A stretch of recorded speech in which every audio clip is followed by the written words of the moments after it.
Now, the Roma Wine Company of Fresno, California presents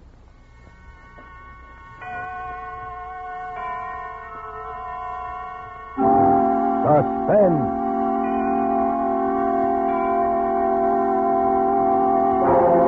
Tonight, Roma Wines bring you Dane Clark, a star of This Will Kill You, a suspense play produced, edited, and directed for Roma Wines by William Spear. Suspense, radio's outstanding theater of thrills, is presented for your enjoyment by Roma Wines. That's R-O-M-A, Roma Wines. Those excellent California wines that can add so much pleasantness to the way you live, to your happiness and entertaining guests, to your enjoyment of everyday meals. Yes, right now a glassful would be very pleasant as Roma Wines bring you Dane Clark in a remarkable tale of suspense.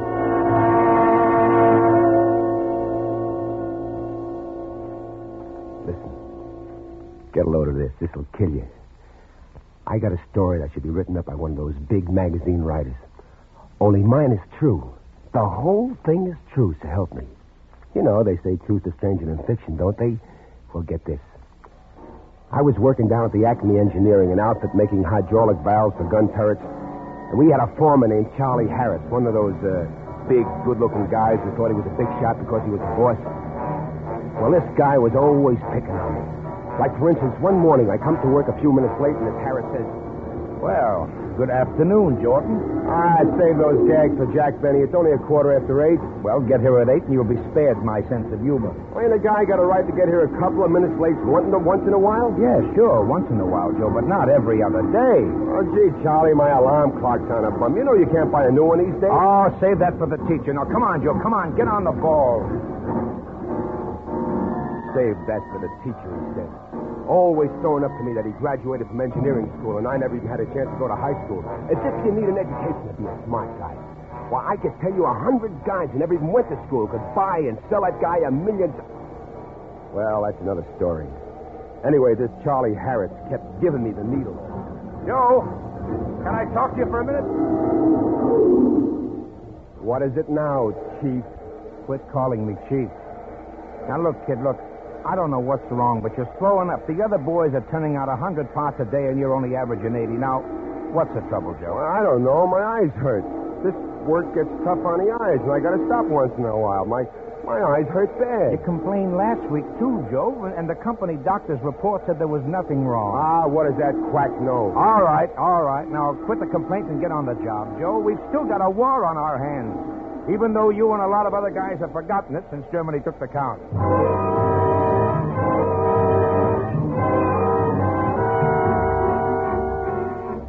There's a war on. Did you get that? At the time, he was technically right, but give me the business just because he didn't like me, waving your flag and singing, "Oh, say, can you see?" Look, I'm just as patriotic as him or any other guy. Could I help it if my eyes hurt bad? But he had to go make a big thing out of it just because I got in the habit of stepping out a little here and there, and he found out.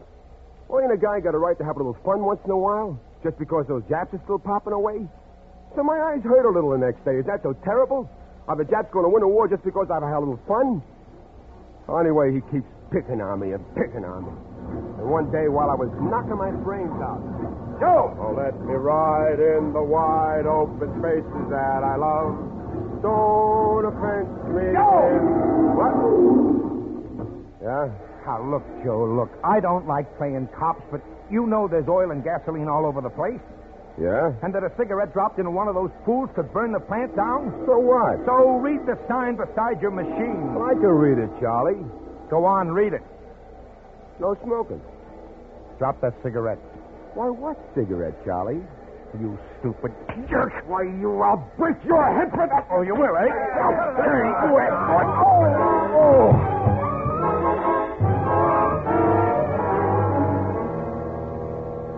I would have mobilized the guy, but he hit me a lucky punch. Never would have happened again in a million years, but... Well, he knocked me out. Charlie was standing by the cot when I came to looking worried, and he started to apologize, but I gave him a quick brush. Why, that stinking rat, he was scared of me. That's why he didn't report me to the front office. He acted as if he were doing me a big thing by not snitching. But it was because he was scared of me. He thought I'd forget. Joe Jordan never forgets. Remember that. And Joe Jordan always gets even. But I played my cards right. I didn't let him know I was still sore. Now, that was smart, wasn't it? I went on working as if nothing happened, even though the rest of the guys started picking on me, too. Because he was the boss and they were trying to get in good with him, they kept it after me every day until I thought my head would explode, always rubbing it in. Hey, Jack Dempsey, still leading with your chin? Quit using my tools all the time, Joe. Hey, Joe, you ain't smoking again, are you? You're liable to get another lucky punch from Charlie. Hey, quit throwing your shavings on my machine, Joe.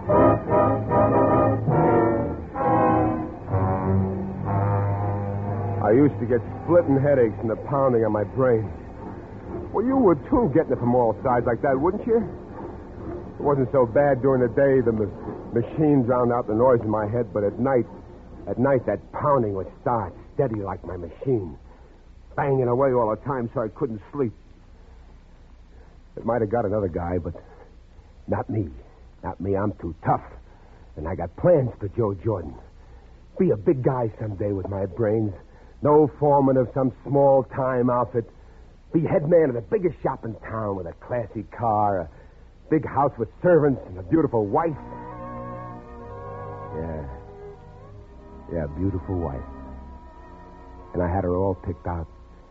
Her name was Harriet Slayton. She was a stenographer at Acme. All the guys was on the make for her, but, well, she had a yen for me. Not that she ever said anything, but I can tell. You see, I know dance. Well, at the water cooler this day, I managed to bump her as I got a paper cup and... Oh, pardonnez-moi. Oh, you speak French. Oh, a little. I knew a guy from Paris, France once, and he taught me a couple of things. Cherchez la femme. Commences, allez-vous. Quite an accent. Excuse me, Joe, I got to get back to No, wait a minute. I got a lot of accomplishments. I'm a good dancer, too. Did you know that I took second place in the jitterbug contest at Ocean Park last year? No, I didn't. Huh? The Lindy? No, I'm sort of on the conservative side. Well, I can do the square stuff, too. We must have a dance sometime. Excuse me, Joe, I'm No, not... wait, Harriet, I just happened to think, how about going on a company dance with me on Friday?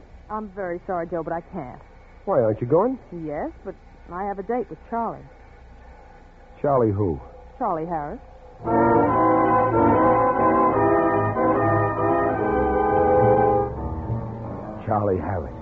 Charlie Harris. Charlie Harris. He moved into my life. Then he moved into my head and he started banging. And now he moved in with my girl. That guy was doing everything he could to burn me up. He knew I was going to ask Harry to the dance, but he beat me to it. Okay, I said to myself, I can wait a week. But I'll get to dance with that little lady, and once I get her in my arms and I show her a couple of steps, she won't want to dance with him again. Well, it was a long week, and I kept hearing reports that Charlie and Harriet were engaged. But that was just to burn me up, see? And then came the dance. Hey, didn't you bring a dame, Joe? I got a doll here, pal. Where is she? Dancing with some other guy? Yeah, she's dancing with some other guy. Don't stand there with egg all over your face. If my dame was dancing with another guy, you can bet I'd cut in. Well, that's a good idea.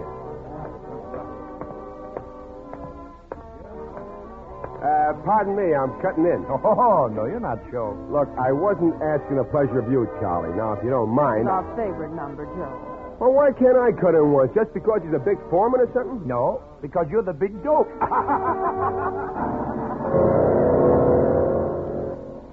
Dope. You get that? He called me a dope. But he didn't know I was smart. You know, all good things ain't on the surface, you know. I went home, I tried to sleep, but the pounding on my brain was coming like a sledgehammer. Bang, bang, bang, bang, and I could hear her laughing at me. That dirty, double-crossing dame, laughing at me. And the bang in my head was coming louder and louder and crashing against my brain, exploding on my forehead. And then the pounding...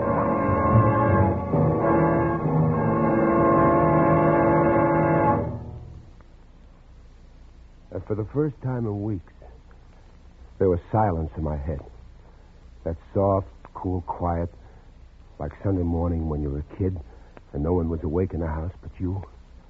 Like Christmas night after the excitement was over and you went to bed and you thought about the new sled and the wonderful dinner you just ate. And there was peace on earth and then I got the idea.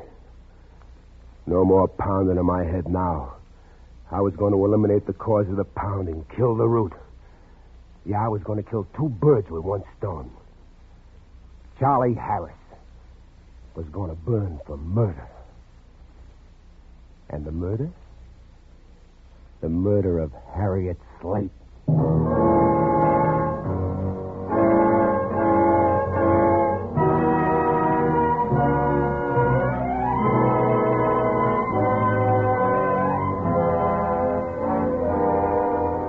For Suspense, Roma Wines are bringing you as star Dane Clark in This Will Kill You by I.A. Finley. Roma Wines' presentation tonight in radio's outstanding theater of thrills, Suspense.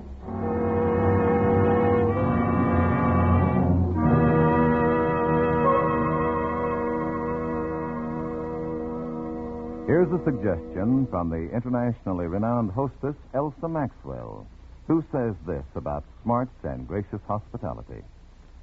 Next time you entertain, flatter your guests by serving glorious gold and amber Roma California sherry. Perfect before dinner, perfect at any time. A most delightful wine of light, nut-like taste. Serve cool.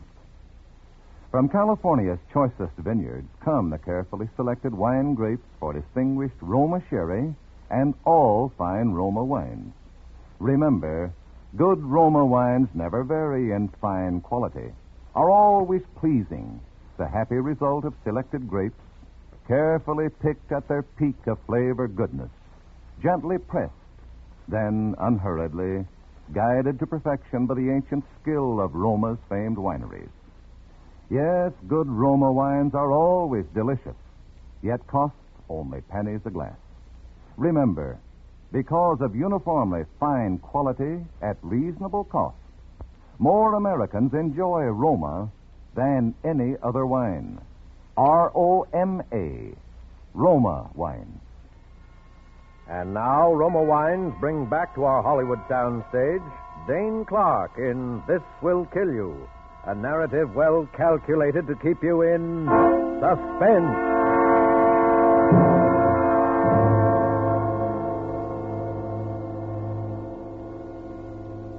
Are you still with me? Well, listen. Like I was telling you, I decided to kill Harriet and pin the rap on Charlie. Fooled you, didn't I? You thought I was going to knock off Charlie myself, didn't you? No. The law was going to do that. You see? You get the switch? Now get this. I knew how I was going to knock off the dame, and I knew how I was going to pin the blame on Charlie. But the only thing missing was the motive. You understand the motive? So before I killed her, I started supplying the motive. Every day down at the plant, I dropped something here and I dropped something there to the guys. Hey, I just heard that Charlie and Harriet was having an argument down the hall. Oh, love a spat, probably. No, I understand things aren't so hot shot between those two. Oh, you're crazy, Joe. Well, that's what I heard. Hey, Charlie's been doing a lot of bowling these nights, hasn't he? Yeah, he loves it. Well, he didn't seem to when he and Harriet were so palsy-walsy. I heard something about that, but I don't believe it. No, I do. I heard him arguing plenty in the hall the other day. Say, did you hear that Charlie and Harriet had a big blow-off last night? Something about another guy? Yeah, I heard things weren't going so hot with those two lately. Listen, did you hear that Harriet and Charlie had a big scrap the other night? Old news, Marty. It's old news. I understand she's got a guy up north, and Charlie is burning. Oh, he ought to bust her head wide open. It'd serve her right for two-timing a white guy like Charlie.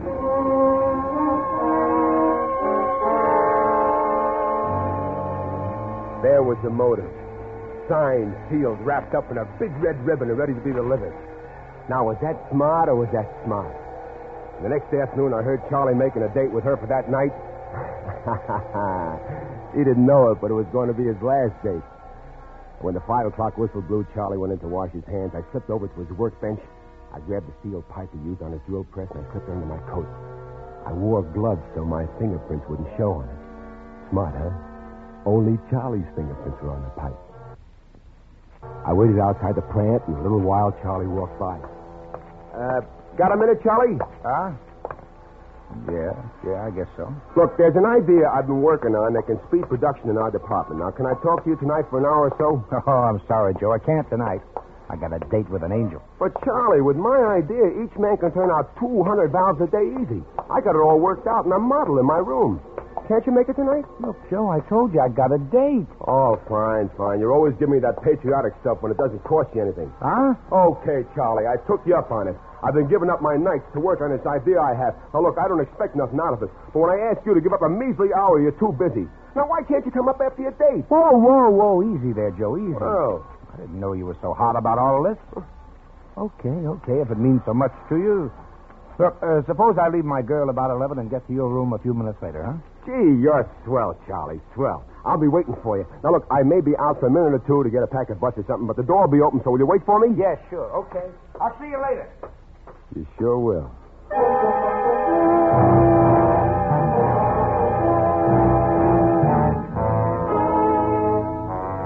Everything was working out just like I planned.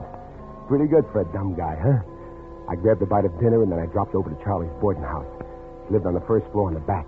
I looked at his window, and it was open. Perfect. I waited until dark. I pushed up the window, and I dropped in. It took only a few seconds to find what I wanted. A handkerchief with Charlie's initials on it. I was outside and walking down the street before I had a chance to even get nervous. I killed time till about 10:30, and then I drove over to Harriet's house, and I waited across the street. In a little while, Harriet and Charlie walked up. And they talked, and then Charlie looked at his watch, and he kissed her goodnight. Kissed her goodnight. I waited for a few minutes after he left, and I walked up to her room and knocked on the door.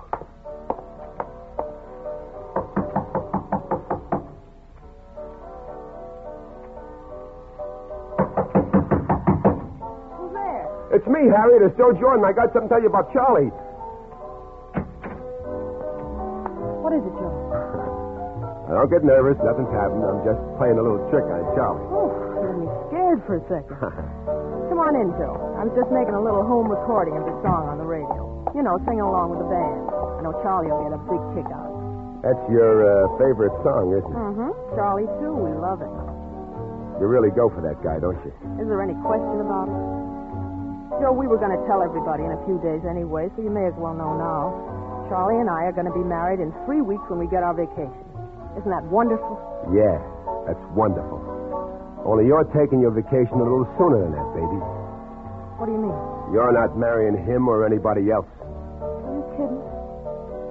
Get out of here, you big dope. Oh, I'm a big dope, huh? I'm a big dope. Joe. What are you going to do with it? Joe, no.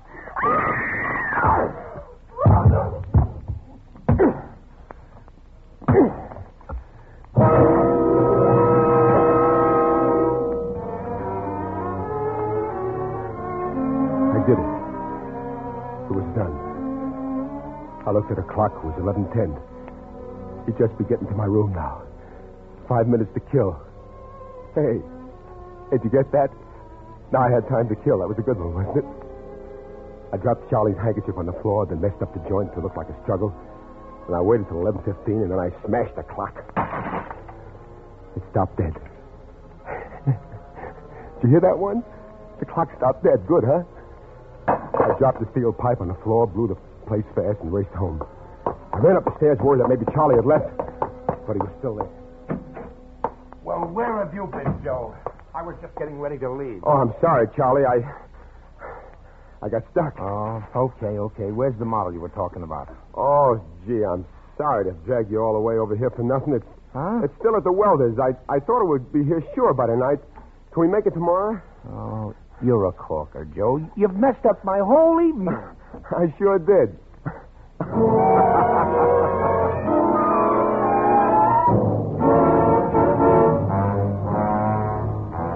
I kept chewing the fat with Charlie about this and that until I was sure he wouldn't get home until late.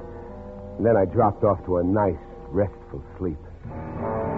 The next morning, I was on the job at 8 on the dot.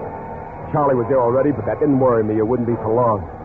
And about an hour later, the kids in the front office came up and said something to Charlie, and he left the shop. Now, that was it. Those were the dicks, and Charlie was a dead pigeon. I went on with my work, not doing very much, just faking, because I knew I was going to be next. And I was. The same kid came at lunchtime and told me I was wanted at the front gate.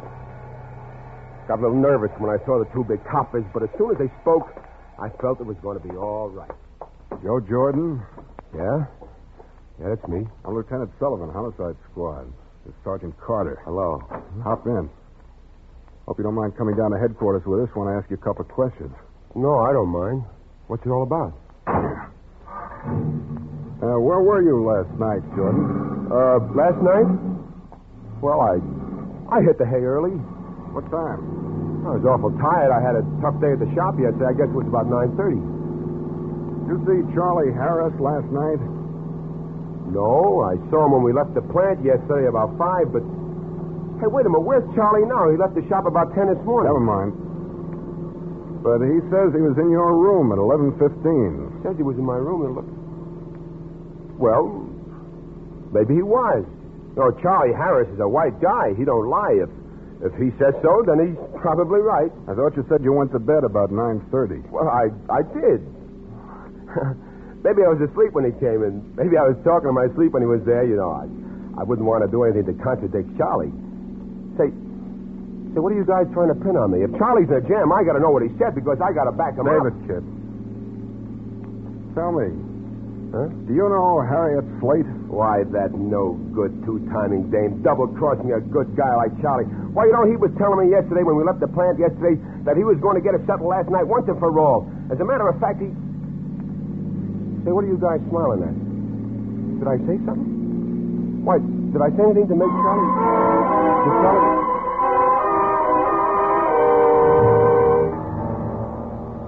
Smart, huh? I handled that smart, didn't I? Do you see now how I worked the whole thing out? Every little detail? Remember now how I planned it that night in bed when the pounding stopped like I told you before? Oh, the trial was a cinch. The DA had all the evidence he needed and a little more. Charlie was with her that night? Proved. The steel pipe was his, wasn't it? Proved. There were his fingerprints on it, wasn't they? Proved. And the motive? The boys in the plant furnished that. They were perfect witnesses. They liked Charlie. They tried to help him, but they had to admit the stories that were going around. And the piece de resistance, that's French, was the way I knocked his alibi for a loop. Now do you see why I smashed the clock at 11:15? Do you? It was airtight. Charles Harris, will you rise and come before the court? Charles Harris, a jury of your peers have found you guilty of murder in the first degree, and I...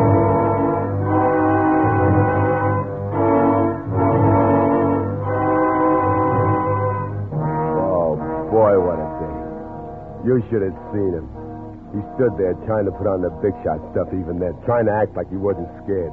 But I could tell he was ready to faint right there and then. But the newspaper guys were taking him, they said he's so straight and fine and brave, like a soldier facing a firing squad. That's what they said, the dopes. But I knew he was yellow. Or else he wouldn't have picked on me just because he was boss, would he? Would he? Huh? So you see, I was smarter than he thought, than anybody thought, even the DA and those dicks. Now, there was a funny situation for you, wasn't it? The real murderer was in court furnishing the testimony that convicted that poor... and no one knew it. That's a good one, isn't it, huh? Isn't that wonderful, Father, huh? Wasn't that marvelous? The real guy was in court... Time, Father. Be brave now, Joseph. We must go. Well, all right, Father, but let me tell you the punchline. Come on, Joe. Time. Now, will you quit a warden so we'll be a minute late? So you'll pay the guy who pulled the switch a minute overtime. The state can afford it. I've been telling Father here the whole story. I got to tell him to snap it, don't I? Let him finish, Warden. Go on, my Well, son. you see, it was a fluke, Father. 1,000,000 to 1 shot. They never would have got me if not for just one thing. One little mistake, Father. You see, the night I knocked the doll off, she up and told me that she was making a recording of that song on the radio. She told me, do you hear? And I forget all about it. So all the time I was spilling my guts to Harriet, that machine was taking down every word. And I forgot about it. Why, if I had only thought of the record, if I only smashed it that night. But I didn't. Then Harriet's old lady got a hold of her stuff, and months later she decided to play the record, and she heard the whole thing. My whole confession, just as if I spilled it to the dicks. Father. We must go now, Joseph. Okay, Father. I'm coming. Come on, Warden. Come on. Watch a real man walk down the last mile. The Lord is my shepherd. I shall not want. He maketh me to lie down. You seen plenty of guys walking down this road, didn't you, Warden, huh? I bet none of them ever took it as good as me, did they? They say guys crack up on this little walk, don't they? Not me. I got guts. I bet Charlie would have cracked up by now, huh, Warden? You know, those newspaper guys said he stood straight and fine and brave that day. He wouldn't be saying that way now, would he, Warden? He'd be screaming his yellow head off. He wouldn't be taking it like me.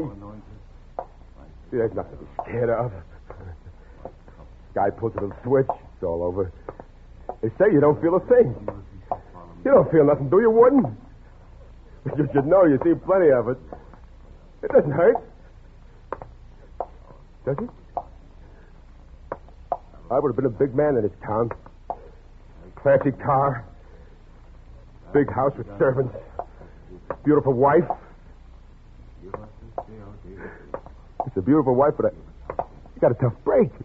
You know what? 1 in a million, I tell you, but it's all in the game, see? Come see, come saw. It's French, you know. I'm taking it pretty good, ain't I? Nobody take it like me. Nobody. Not many of them, do they? Do they, Warden, huh? Do you think the paper will say I stood straight and fine and brave? Like a guy facing the firing squad, huh? Do you? I'm taking it pretty good, ain't I, Warden? Ain't I, Father? Tell me. I said, tell me. I'm not afraid. You hear me? I'm not afraid. I'm not afraid to burn. Look, I'm black. Aha! Aha! No, don't take me in there. Please don't take me in there.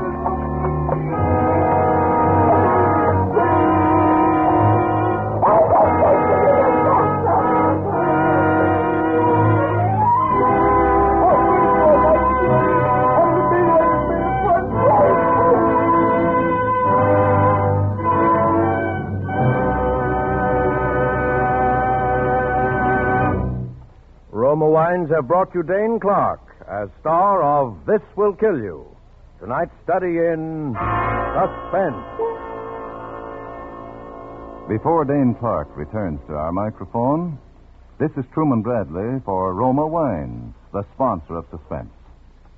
As the temperature goes up, so does the popularity of tall, frosty, thirst-quenching drinks.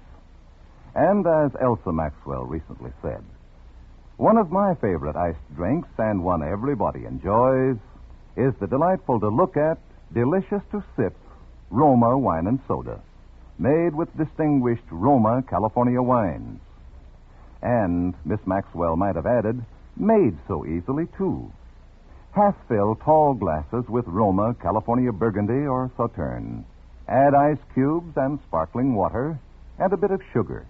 And for a decorative touch, garnish with fruit or cherries. Good Roma wine is unvaryingly delicious, always pleasing, yet costs only pennies a glass. And next time you use vermouth, choose Roma vermouth, sweet or dry. Zestful, full-flavored Roma vermouth is blended and developed with all the traditional wine-making skill of Roma wineries. Is made and bottled in the heart of California's famous vineyards, yet surprisingly low priced. Try Roma vermouth soon, won't you? This is Dane Clark. It's been a great pleasure, as always, to make an appearance here on Suspense. Mr. Spear wanted me to pass along to you the word, which I know will be of interest to many thousands of listeners, and that is that 2 weeks from tonight, on September the 6th, in response to overwhelming public demand, Suspense will again bring you the Lucille Fletcher Study in Terror, Sorry Wrong Number, starring Agnes Moorehead. That's the show you remember about the woman on the telephone. It's certainly one of the landmarks of radio. Next Thursday, you will hear Peter Lorre in a suspense play which also promises to be most unusual. I know you will want to be listening as I will. Dane Clark appeared through the courtesy of Warner Brothers and is currently being seen in their production Pride of the Marines. Next Thursday, you will hear Peter Lorre as star of Suspense, radio's outstanding theater of thrills. Presented by Roma Wines, R-O-M-A, made in California for enjoyment throughout the world. This is CBS, the Columbia Broadcasting System.